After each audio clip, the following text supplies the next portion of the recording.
18 தர்பார் வந்துட்டாயா. வணக்கம், வந்தனம், நமஸ்தே, நமஸ்கார், நமஸ்துதே. மக்களை, இது நியூஸ் 18 தர்பார்னு உங்களுக்கு ஏற்கனவே தெரியும். அதனால நாங்கள் ஏகப்பட்டதை எடுத்து கொண்டு வந்து குவித்து வச்சுருக்கோம்.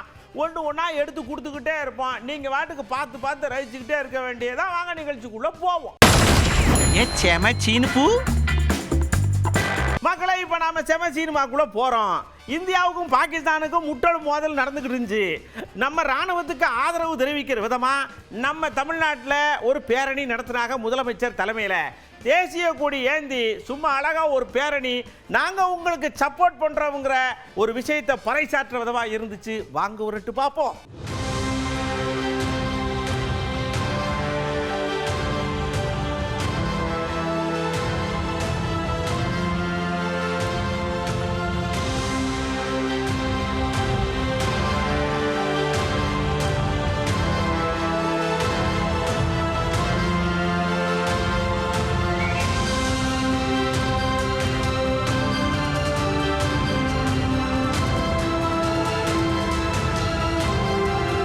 ஏதாவது ஒரு விஷயம்னா தேச பற்றில் எப்பவுமே முதன்மையாக இருக்கக்கூடிய மாநிலம் தமிழ்நாட்டு மக்கள் இந்திய ராணுவத்திற்கு நம்ம செய்யக்கூடிய ஒரு நன்றி.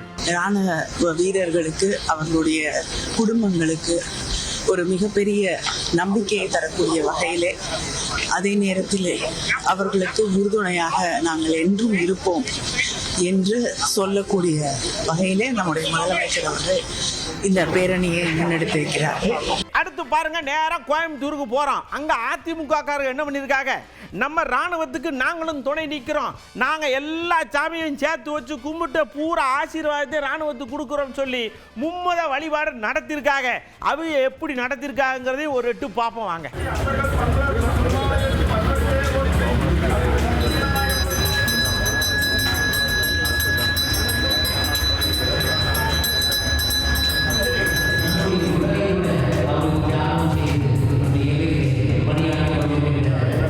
من شر ما خلق من شر غاسق إذا وقب ومن شر النفاثات في العقد ومن شر حاسد إذا حسد. بسم الله. முதல் புரிவாயாக யா அல்லாஹ், எந்த இடத்திலும் யா அல்லாஹ் யாருக்கும் எந்தவித பிரச்சனைகளும் இல்லாமல் யா அல்லாஹ் இரு தரப்பிலும் யா அல்லாஹ் சமாதானத்தை நீ தந்தருள் புரிவாயாக. ஆட்சியர்கிட்ட கொண்டே சேமிப்பை கொண்டே கொடுத்துருக்காங்க. பிள்ளைகளோட செயலை பாராட்டி ஆட்சியர் இனிப்பு வலையும் பாராட்டியிருக்கார்.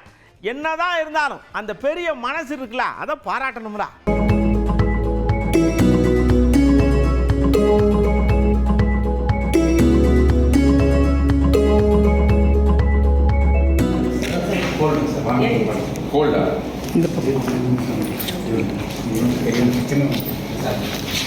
என்ன இருக்குதுல்ல, எதுக்கு எனக்கு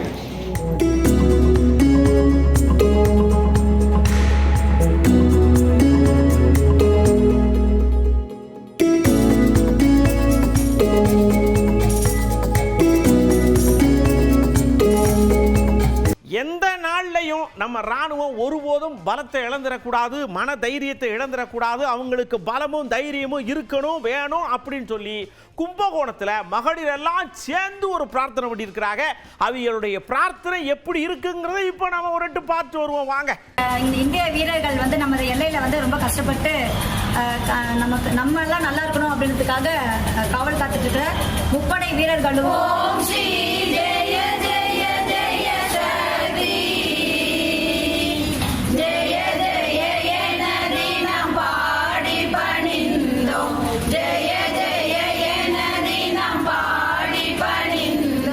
தண்ணி மடமடமடமடன்னு வருது.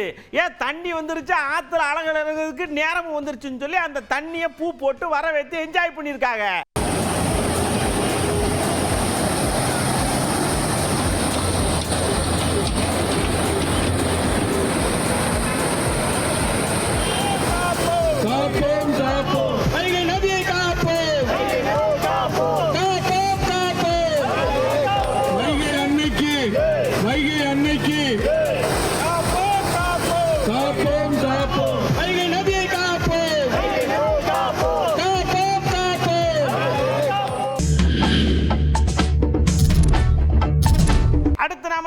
ஊருக்குள்ளே போகிற மக்களை நேராக ஏர்வாடி தர்காவுக்கு போகிறோம். சந்தனக்கூடு திருவிழாவுக்கு அங்கே ரெடி பண்ணிக்கிட்டு இருக்காங்க. அதுக்கு முன்னோட்டமாக கொடியை சர்ன்னு ஏற்றிருக்காங்க. அதுக்கே ஏகப்பட்ட கூட்டம்னா பார்த்துக்கிடுங்க.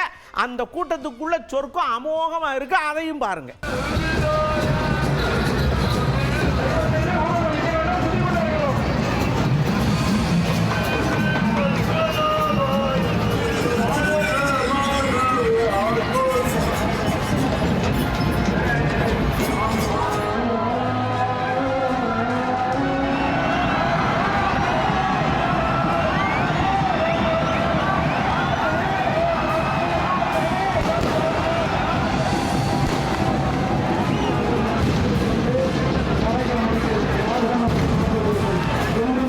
அடுத்து நேரம் காரைக்குடிக்கு போறோம்.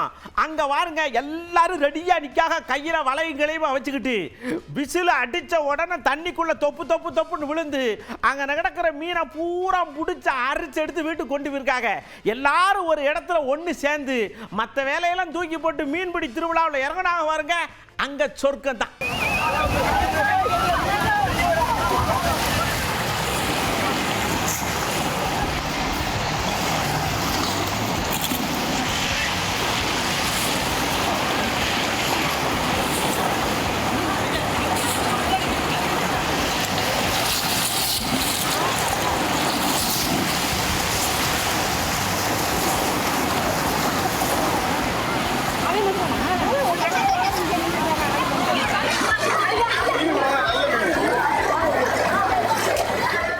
நம்ம சூரி இருக்கார்ல, அவர் ஒரு புது படம் மாமன் ஒரு படம் நடிச்சிருக்கார்ல, அந்த படத்துக்கு ட்ரெய்லர் விட்டுருக்காங்க.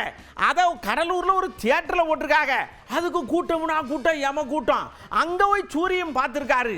இவர் வந்தது தெரிஞ்ச உடனே எல்லாரும் ட்ரெய்லரோட சேர்ந்து சொர்க்கமா சேர்ந்து ஆடி பாடி கொண்டாடி இருக்காங்க.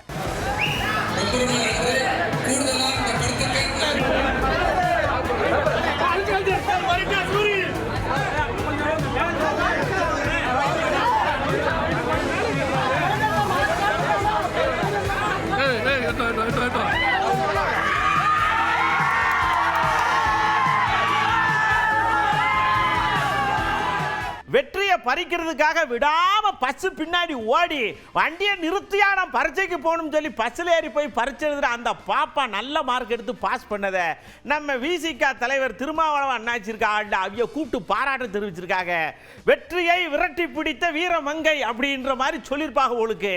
அதுவும் ஒரு வகையில் சொர்க்கம் தான்.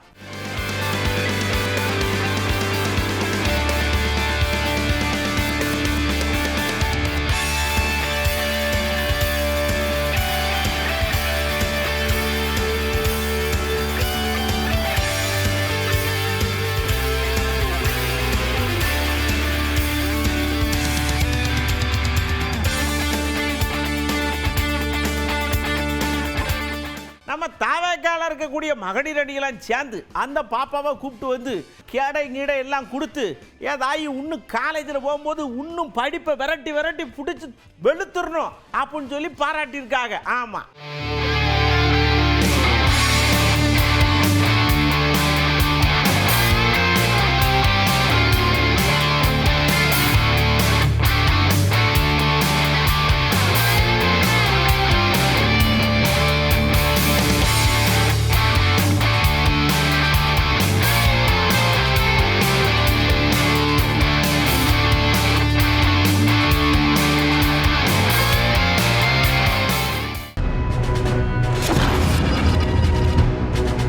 இப்படி எல்லா விஷயத்தையும் மக்கள்கிட்ட காட்டிக்கிட்டு இருக்கிற நேரத்தில் அவியலை பூரா கூப்பிட்டுங்க வாங்க, 24 மணி நேரமும் கடை திறந்து வச்சுக்கலாம், நீங்கள் எப்போ வேணாலும் கடையில் போய் பொருளை வாங்கலாம் அப்படின்னு கவர்மெண்ட் சட்டம் போட்டு அதை திருப்பி எக்ஸ்டெண்டும் பண்ணியிருக்காவ. இதை பற்றி நீங்கள் என்ன நினைக்கிறேன்னு கேட்டோம். தூக்கத்தை கெடுத்து போகிறதா அப்படின்னு கூட சொல்லலை, சர்ன்னு சொல்கிறாங்கல்ல. பொதுமக்களுக்கும் வியாபாரிகளுக்கும் மகிழ்ச்சியான விஷயம்தான். 24 மணி நேரம் கடை திறக்கிறது எங்களுக்கு மகிழ்ச்சி தான். ஆனால் பகல்லே வியாபாரம் இல்லை. குறிப்பாக பெண்களுக்கு சில பாதுகாப்பு வேணும். ஏன்னா சில பேர் நைட் ட்ராவலிங் போவாங்க, எல்லாம் பண்ணுவாங்க. அவங்களுக்கான பாதுகாப்பு இந்த பேக்கரியில் அந்த மாதிரி கடையில் சூப்பர் மார்க்கெட் அந்த மாதிரி இடத்துல நிறைய பாதுகாப்பு இருந்தால் இந்த சட்டம் வந்து உண்மையிலுமே நல்லாயிருக்கும். மெடிக்கல் ஸ்டோர்ஸ் வந்து இரவு பூரா திறந்து வைக்கிறதுல வந்து கம்பல்சரியாக திறந்து வைக்கிற மாதிரி இருக்கணும். இது சுற்றுலா பயணிகளுக்கு மிகவும் உதவிகரமாக இருக்கும். சில பேருக்கு அது தேவை இருக்கலாம். ஹாஸ்பிட்டலை ஒட்டி உள்ள கடைகள் அங்கே உள்ள டீ கடை, சாப்பாடு கடை அவங்களுக்கு தேவை இருக்கலாம். நல்ல விஷயம் தான். பட் ஸ்டில் அதுக்கான ப்ரிகாஷன்ஸ் வந்து கவர்மெண்ட் ப்ராப்பராக பண்ணணும். லைக் பாதுகாப்பான ஒரு செக்யூர் லைஃப் வந்து பீப்புளுக்கு கொடுக்கணும். ரெண்டாவது லேபர்கள் என் டைம் வர்றதுக்கு 24 hours வேலை பார்க்குறதுக்கு ஆள் கிடையாது. இப்போதைக்கு பஸ்ஸு ரூட்டு கிடையாது. நல்ல விஷயம் தான். 24 hours உயிர் காக்கிறதுனால எல்லாத்துக்குமே அது யூஸ்ஃபுல்லாக இருக்கும். சிசிடிவி கேமரா இருந்தால் மட்டும்தான் அது கடைக்கு வந்து 24 மணி நேரம் அனுமதிக்கு கொடுக்கணும். பாதுகாப்பை அதிகப்படுத்தியோ இந்த விதை நடைமுறைப்படுத்தினா பொதுமக்களுக்கு ஏதுவாக இருக்கும். மதுபான கடைகளோட டயத்தை வந்து குறைக்கணும். அப்போ தான் வந்து கடைகள் திறந்துருக்கிறதுக்கு மற்ற கடைகள் இயங்குவதற்கு சட்ட ஒழுங்கு சீர்கிடாமல் இருக்கும். பஸ் வசதியை அரசாங்கம் முழுமையாக செஞ்சு கொடுக்கணும். அப்போ தான் மக்கள் பயமின்றி வந்து கடைகளுக்கு போயிட்டு வருவாங்க. இப்போ தூங்கா நகரம்னு ஒரு 2 நகரத்தை சொல்கிறோம்ல, இனி தூங்கா தமிழ்நாடாக நாங்கள் பார்க்க விரும்புகிறோம். அதுக்காக ரொம்ப மகிழ்ச்சியாக இந்த வரவேற்கிறோம். வியாபாரிகளுக்கும் பொதுமக்களுக்கும் பாதுகாப்பு கருதி போலீசாரின் அதிகப்படியான ரோந்துகள் இருக்க வேண்டும் என்பது எங்களின் வேண்டுகோள். அடுத்து நாம பார்க்க போறது உஷார் ஐயா உஷார். அதாவதுங்க நல்ல லோடு லாரி, அதாவது தண்ணி லோடு லாரி, அந்த வண்டி டர்ன்னு போயிருக்கு. திடீர்னு பார்த்தா ஒரு இடத்துல ரோட்ல பள்ளத்தில் டொமுக்குடு விழுந்துருச்சு. விழுந்த உடனே தண்ணி உரம் சிந்தி ஆறா ஓடுதுங்காக. இப்போ என்னன்னா வண்டி ஓட்டுறவங்க ரோட்ல மேடு பள்ளம் இருக்குங்களா, நம்ம வண்டியோடைய அளவு எப்படி இருக்கோ அதுக்கு தகுந்த மாதிரி பார்த்து வேகத்தை கொண்டு போகணும். இல்லைன்னா இந்த மாதிரி எக்குத்தப்பா நடக்கும். அதே நேரத்தில் ரோட்டையும் சரியாக வச்சிருக்கிறணும். 2 பக்கமும் இருக்கு, அதனால பார்த்துக்கிடுங்க.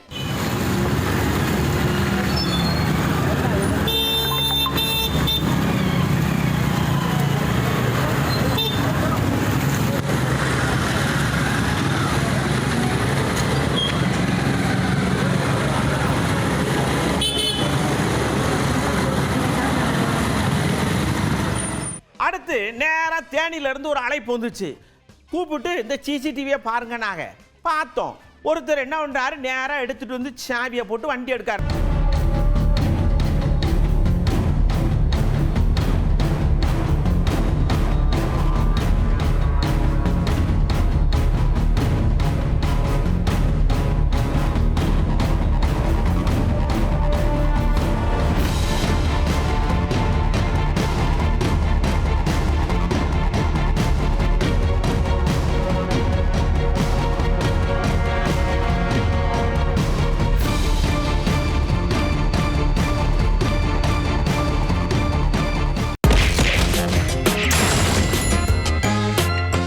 நேராக கவுண்டர் அட்டாக் உள்ள போகிற மக்களை வழக்கம் போல நிறையா பேர் வருவாங்கன்னு எதிர்பார்ப்பிய. அதில் ஒருத்தர் ஆனால் ரொம்ப நாள் கழித்து வந்திருக்காரு, நம்ம திண்டுக்கல் லியோனி ஐயா. அவர் பேச்சில் எப்பயுமே பார்த்தீங்கன்னா கொஞ்சம் நக்கல் நையாண்டி இதெல்லாம் தெரிச்சு ஓடும்ரா. அவர் ஒன்னே டிவிக்கேனாரு. என்னையா இவர் டிவிக்கே, நமக்கே டவுட் வந்துச்சு. இந்த டவுட்டு அவருக்கு வந்திருக்கு. அதாவது இந்த விஜய் ஆரம்பித்த கட்சி இங்கிலீஷில் டிவிக்கேன்னு சொல்லுவாங்கல்ல, அதை அப்படியே சேர்த்து சொன்னால் டிவிக்கேன்னு அவருக்கு கேட்குதாமா. நான் சொல்லலை, அவர் சொன்னார். நீங்கள் அவர்கிட்டே கேட்டுக்கிடுங்க. கொள்கைபுரம் செயலாளர் ஒருத்தர் வந்து, நான் சொல்வதை எல்லோரும் திருப்பி சொல்லுங்கள், டிவிக்கே அப்படின்னா எல்லாரும் டிவிக்கே. எனக்கு காதுல டிவிக்க அப்படின்னு தான் கேட்டுச்சு. 2026 நீங்க எல்லாம் டிவிக்கே தான் போறீங்களே ஒழிய எங்க திராவிட முன்னேற்ற இதுல அவரு the competition between DMK and டிவிக்க அவ்வளவுதான். என்னையாது ஓடி வந்து திடீர்னு முதலமைச்சர் நாற்காலியில் உட்காரணும்னா ஒரு சைக்கிள் பழகிறது கூட எவ்வளவு கஷ்டப்பட்டு பழகணும். இந்த பாருங்க, அதிமுக பாஜக கூட்டணி சேர்ந்ததை இன்னை வரைக்கும் விமர்சனம் பண்ணிக்கிட்டே தான் இருக்காங்க. அதில் ஒருத்தர் இப்படி தான் பண்ணியிருக்காரு.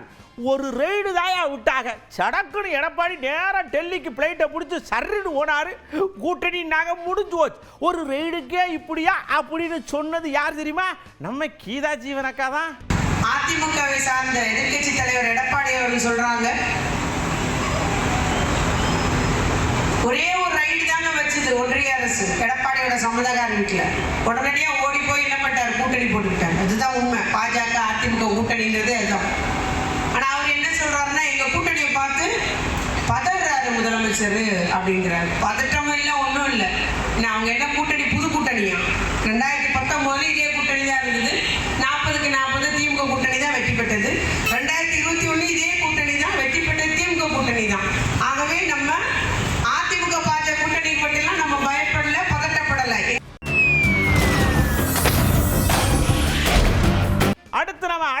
உலகத்துக்குள்ள போறோம், நேரா அமெரிக்காவுக்கு போறோம். என்னன்னா உண்மையிலே ரொம்ப அழகான விஷயம்ங்க. உலகத்திலேயே ஒரு குட்டி சைஸ் மானம், அந்த மானம் ஒரு குட்டி ஓட்டிருக்கான். இந்த குட்டி ஒரு குட்டி ஓட்டது பார்க்கறது அழகா இருக்குன்னு உலகத்திலிருந்து எல்லாரும் போய் பார்க்காங்க. நம்மளால அமெரிக்காவெல்லாம் போக முடியாது, ஆனா அந்த குட்டி நம்மளை தேடி வந்திருக்கு. பார்த்து என்ஜாய் பண்ணுங்க. Oh, he's eating it. He's eating our leaf. He's a baby. There's a lot of other since this is a boy, he will not. And is there a reason that y'all don't have dad in here yet? She's a first-time mom, and so we just want to make sure to kind of put in perspective. If we were to have elephants, it would need to go from the current rhino yard all the way a week and a half ago.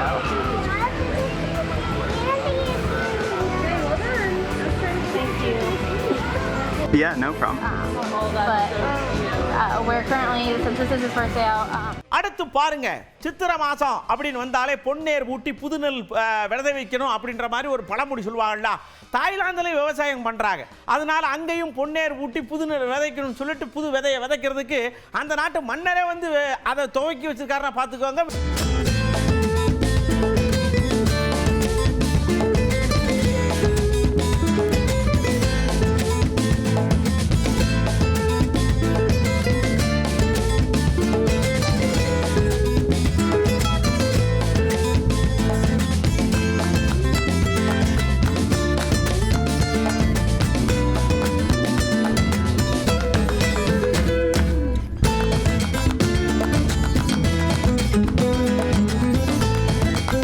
தர்பாரில் இது வரைக்கும் பார்த்தீங்கல்ல, பிடிச்சிருந்துச்சா?